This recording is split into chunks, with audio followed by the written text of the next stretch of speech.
Show വീട്ടിലെ മുറ്റമൊക്കെ ഇത്രയും കുറച്ചായിരുന്നു. ഒരുപാട് മുറ്റം ഉണ്ടെന്ന് വിചാരിച്ച് ഞാൻ എന്തായാലും എല്ലാം വൃത്തിയാക്കിയിട. എല്ലാവരുടെ പേരും എനിക്ക് സമ്പാദിക്കണം. എല്ലാവരും പറയണം ഞാൻ നല്ല മിടുക്കിയാണെന്ന്. എന്തായാലും തൂത്തിടാം. കുറച്ചേ ഉള്ളൂ. മുറ്റം വലുതായിരുന്നു, ഇനി കുറച്ചുകൂടെയൊക്കെ വന്നു. എല്ലാവരും നല്ലതെന്ന് പറയുമായിരുന്നു.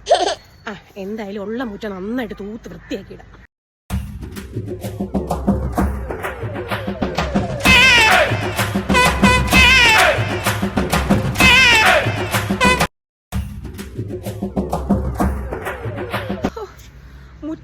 മുറ്റം തൂത്ത് എന്റെ നടു ഒടിഞ്ഞു. ഇതിന് മാത്രം ഈ മുറ്റം ഈ വീട്ടിൽ ഇത് എവിടെ നിന്ന് വന്നത്? ഇത്രയും നാൾ ഇവര് തൂപ്പം തുടപ്പൊന്നും ഇവിടെ ഇല്ലായിരുന്ന.